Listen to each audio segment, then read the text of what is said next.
The Mole had been working very hard all the morning, spring cleaning his little home, first with brooms, then with dusters, then on ladders and steps and chairs, with a brush and a pail of whitewash, till he had dust in his throat and eyes, and splashes of whitewash all over his black fur, and an aching back and weary arms. Spring was moving in the air above and in the earth below and around him, penetrating even his dark and lowly little house with its spirit of divine discontent and longing. It was small wonder, then, that he suddenly flung down his brush on the floor, said "Bother!" and "Oh, blow!" and also "Hang spring cleaning!" and he bolted out of the house without even waiting to put on his coat. Something up above was calling him imperiously, and he made for the steep little tunnel which answered in his case to the gravelled carriage drive owned by animals whose residences are nearer to the sun and air. So he scraped and scratched and scrabbled and scrouged, and then he scrouged again, and scrabbled and scratched and scraped, working busily with his little paws and muttering to himself, up we go, till at last, pop! His snout came out into the sunlight, and he found himself rolling in the warm grass of a great meadow. "This is fine," he said to himself. "This is better than whitewashing."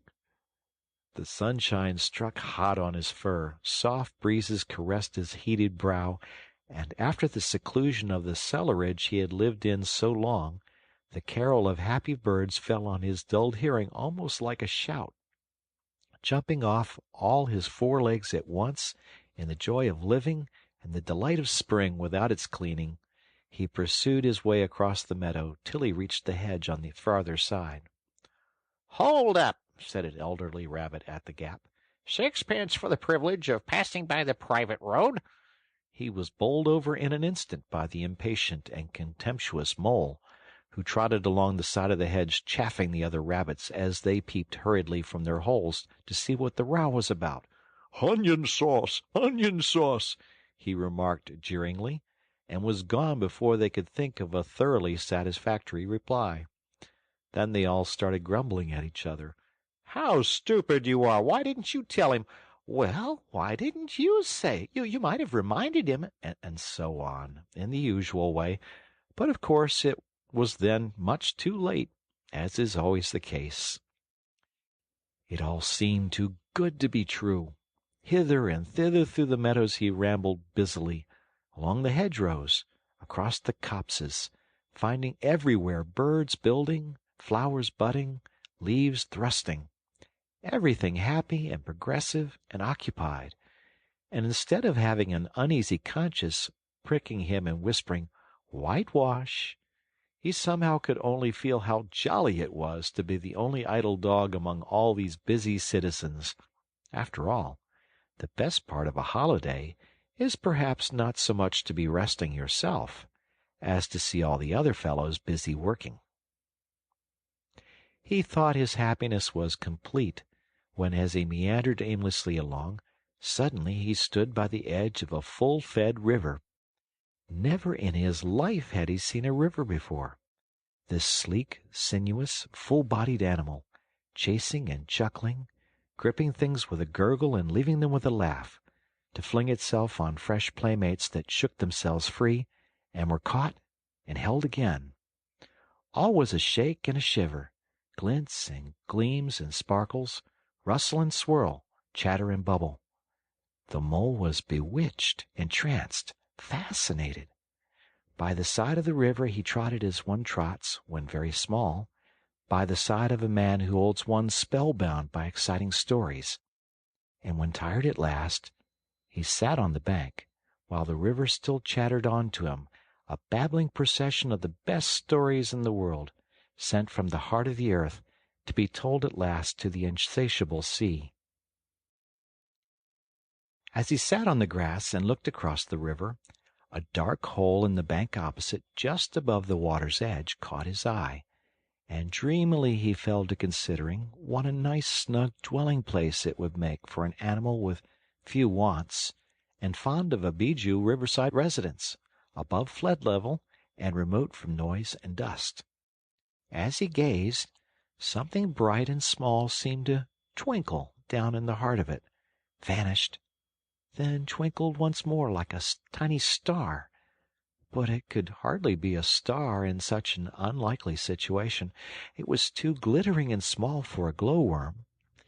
Then, as he looked, it winked at him, and so declared itself to be an eye, and a small face began gradually to grow up around it, like a frame around a picture.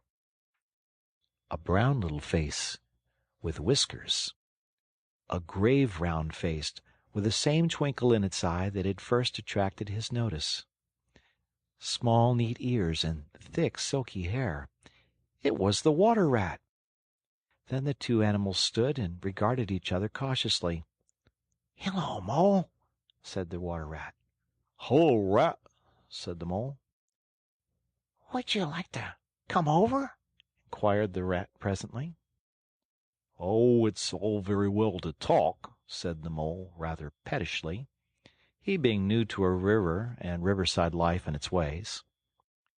The rat said nothing, but stooped and unfastened a rope and hauled on it, then lightly stepped into a little boat which the Mole had not observed. It was painted blue outside and white within, and was just the size for two animals, and the Mole's whole heart went out to it at once, even though he did not yet fully understand its uses. The rat sculled smartly across and made fast. Then he held up his forepaw as the Mole stepped gingerly down. "Lean on that," he said. "Now then, step lively." And the Mole, to his surprise and rapture, found himself actually seated in the stern of a real boat. "This has been a wonderful day," said he, as the rat shoved off and took to the sculls again. "Do you know, I've never been in a boat before in all my life." "What?" cried the rat, open-mouthed. "Never been in a... You never? Well, what have you been doing, then?" "Is it so nice as all that?" asked the Mole shyly, though he was quite prepared to believe it, as he leant back in his seat and surveyed the cushions, the oars, the rowlocks, and all the fascinating fittings, and felt the boat sway lightly under him. "Nice? It's the only thing," said the water rat solemnly, as he leant forward for a stroke. "Believe me, my young friend, there is nothing, absolute nothing, half so much worth as simply messing about in boats. Simply messing," he went on dreamily, "messing about in boats. Messing—" "Look out, Rat!" cried the Mole suddenly. It was too late. The boat struck the bank full tilt. The dreamer, the joyous oarsman, lay on his back at the bottom of the boat, his heels in the air. "About in boats, or with boats," the rat went on composedly, picking himself up with a pleasant laugh. "In or out of 'em, it doesn't matter. Nothing seems really to matter. That's the charm of it. Whether you get away, or whether you don't. Whether you arrive at your destination, or whether you reach somewhere else, or whether you never get anywhere at all. You're always busy, and you never do anything in particular. And when you've done it, there's always something else to do. And you can do it if you like, but you'd much better not. Look here, if you've really nothing else on hand this morning, supposing we drop down the river together and have a long day of it." The Mole waggled his toes from sheer happiness, spread his chest with a sigh of full contentment, and leaned back blissfully into the soft cushions. "What a day I'm having," he said. "Let's start at once." "Hold hard a minute, then," said the rat. He looped the painter through a ring in his landing stage, climbed up into his hole above, and after a short interval appeared staggering under a fat wicker luncheon basket. "Shove that under your feet," he observed to the Mole, as he passed it down into the boat. Then he untied the painter and took the sculls again. "What's inside it?" asked the Mole, wriggling with curiosity. "There's cold chicken inside it," replied the rat briefly. cold tongue, cold ham, cold beef, pickled gherkins, salad, French rolls, cress sandwiches, spotted meat, ginger beer, lemonade, soda water." "Oh, stop, stop!" cried the Mole in ecstasies. "This is too much." "Do you really think so?" inquired the Rat seriously. "It's only what I always take on these little excursions, and the other animals are always telling me that I'm a mean beast and cut it very fine." The Mole never heard a word he was saying. Absorbed in the new life he was entering upon, intoxicated with the sparkle, the ripple, the scents and the sounds and the sunlight, he trailed a paw in the water and dreamed long waking dreams. The Water Rat, like the good little fellow he was, sculled steadily on and forbore to disturb him. "I like your clothes awfully, old chap," he remarked after some half an hour or so had passed. "I'm going to get a black velvet smoking suit myself some day, as soon as I can afford it."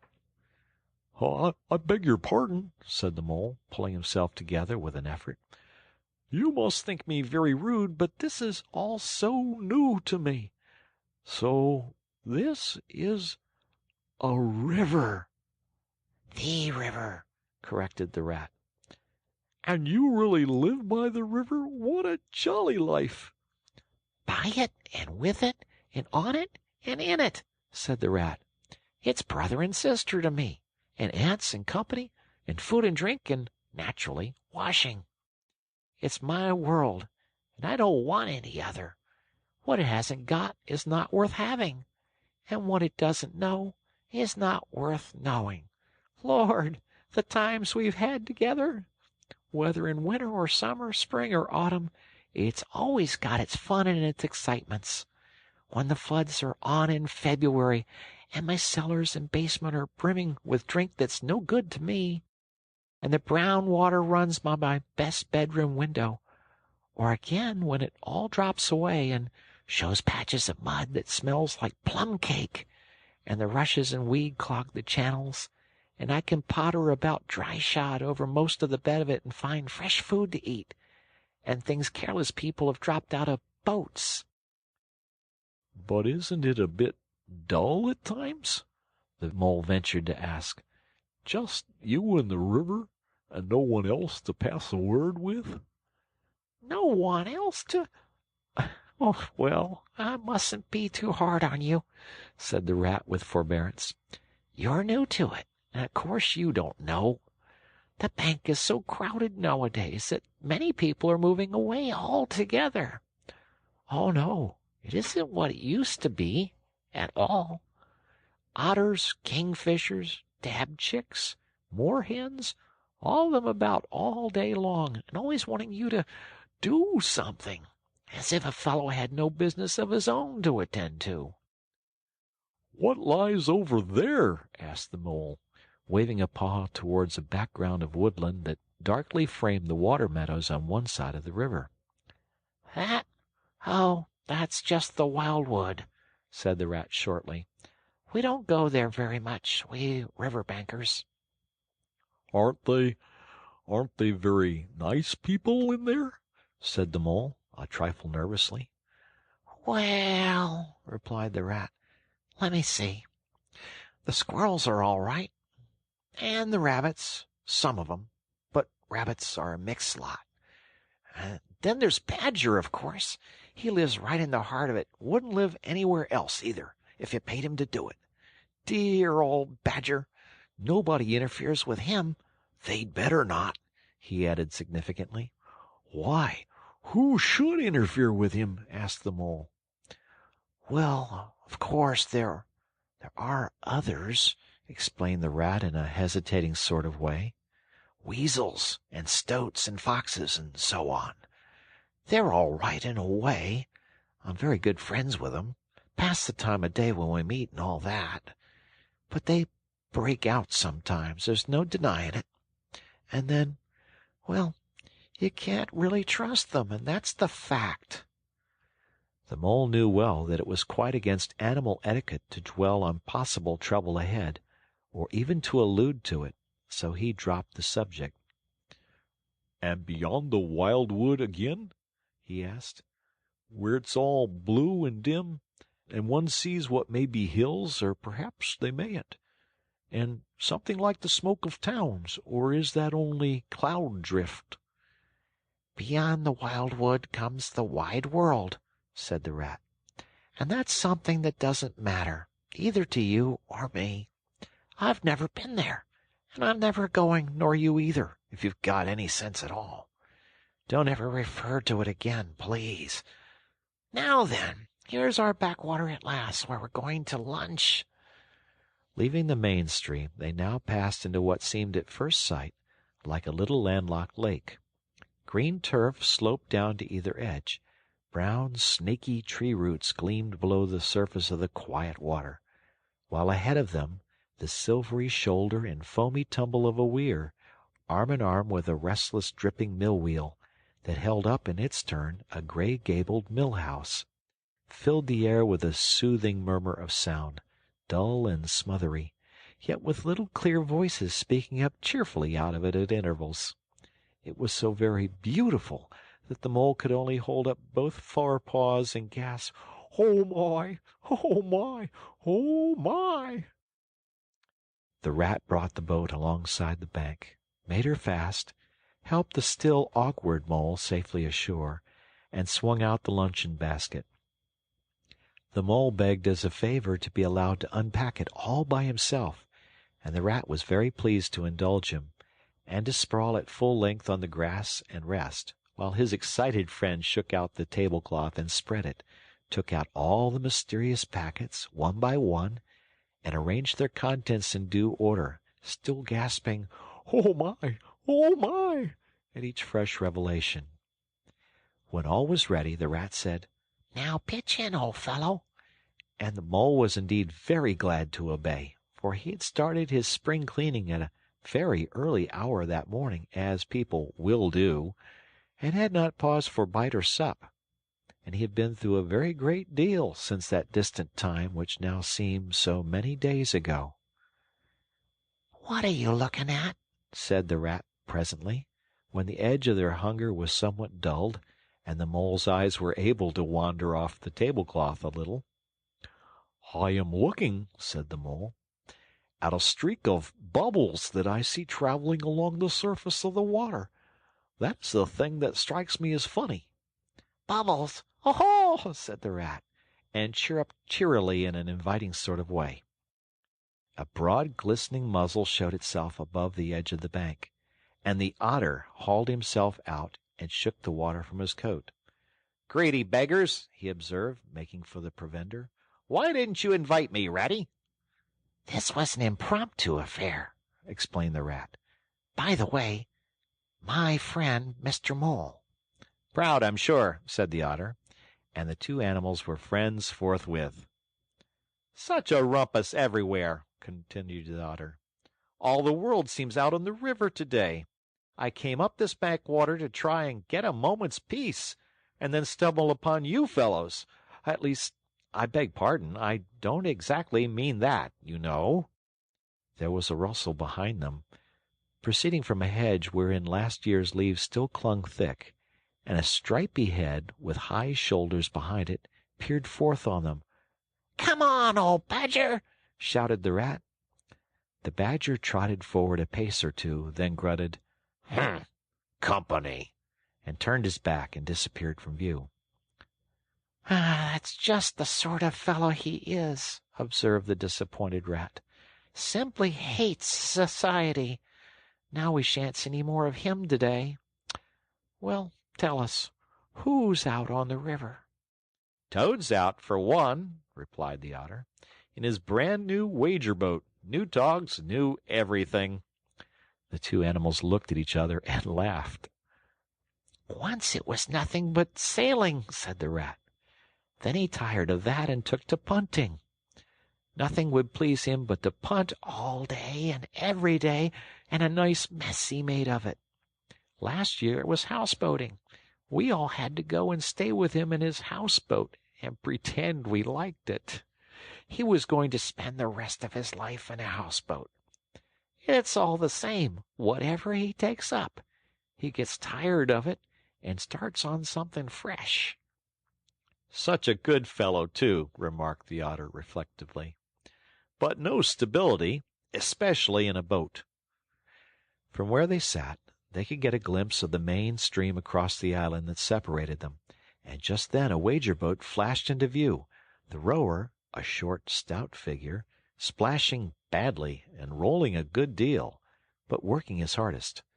The Rat stood up and hailed him, but Toad, for it was he, shook his head and settled sternly to his work. "He'll be out of the boat in a minute if he rolls like that," said the Rat, sitting down again. "Of course he will," chuckled the Otter. "Did I ever tell you that good story about Toad and the lock keeper? It happened this way. Toad—" An errant mayfly swerved unsteadily athwart the current in the intoxicated fashion affected by young bloods of mayflies seeing life. A swirl of water and a kloop, and the mayfly was visible no more. Neither was the Otter. The Mole looked down. The voice was still in his ears, but the turf whereon he had sprawled was clearly vacant. Not an otter to be seen as far as the distant horizon. But again there was a streak of bubbles on the surface of the river. The Rat hummed a tune, and the Mole recollected that animal etiquette forbade any sort of comment on the sudden disappearance of one's friends at any moment, for any reason, or no reason whatever. "Well, well," said the Rat, "I suppose we ought to be moving. I wonder which of us had better pack the luncheon basket." He did not speak as if he were frightfully eager for the treat. "Oh, please let me," said the Mole. So of course the Rat let him. Packing the basket was not quite such pleasant work as unpacking the basket. It never is.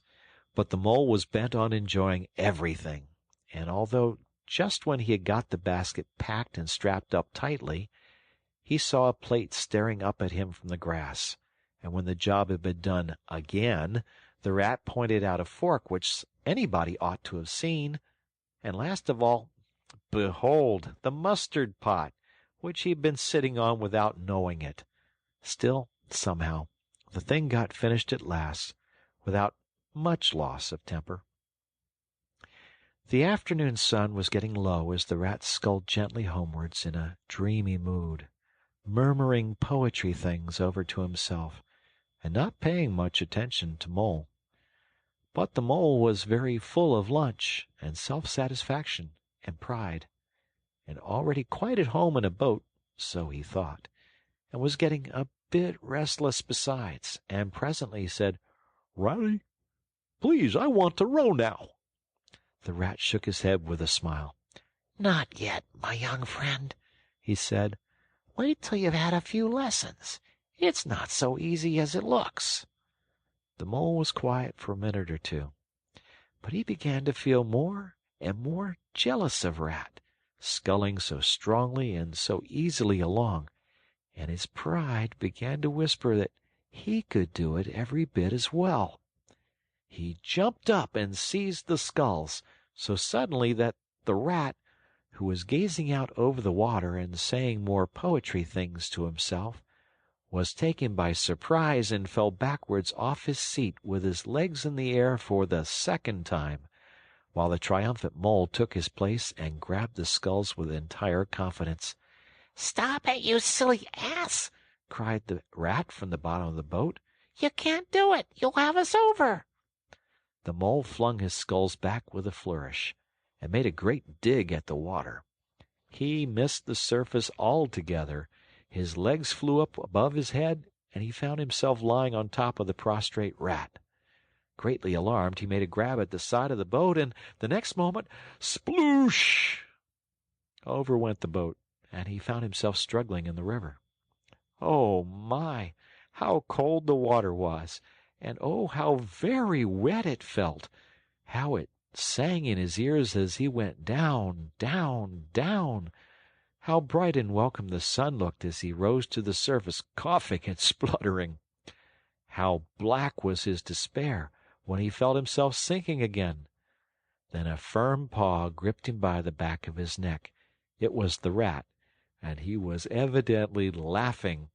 The mole could feel him laughing right down his arm and through his paw and so into his, the mole's, neck.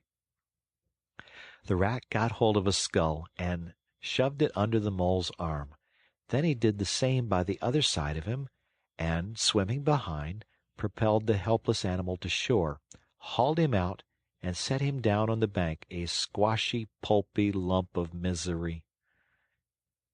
When the rat had rubbed him down a bit and wrung some of the wet out of him, he said, "Now then, old fellow, trot up and down the towing path as hard as you can till you're warm and dry again, while I dive for the luncheon basket." So the dismal mole, wet without and ashamed within, trotted about till he was fairly dry, while the rat plunged into the water again, recovered the boat, righted her and made her fast, fetched his floating property to shore by degrees, and finally dived successfully for the luncheon basket and struggled to land with it. When all was ready for a start once more, the mole, limp and dejected, took his seat in the stern of the boat, and as they set off he said in a low voice, broken with emotion, Ratty, my generous friend, I am very sorry indeed for my foolish and ungrateful conduct. My heart quite fails me when I think how I might have lost that beautiful luncheon basket. Indeed, I have been a complete ass, and I know it. Will you overlook it this once and forgive me, and let things go on as before? "That's all right, bless you," responded the rat cheerily. "What's a little wet to a water rat? I'm more in the water than out of it most days. Don't you think any more about it. And look here, I really think you had better come and stop with me for a little time. It's very plain and rough, you know. Not like Toad's house at all, but you haven't seen that yet. Still, I can make you comfortable, and I'll teach you to row and to swim, and you'll soon be as handy on the water as any of us." The mole was so touched by his kind manner of speaking that he could find no voice to answer him, and he had to brush away a tear or two with the back of his paw.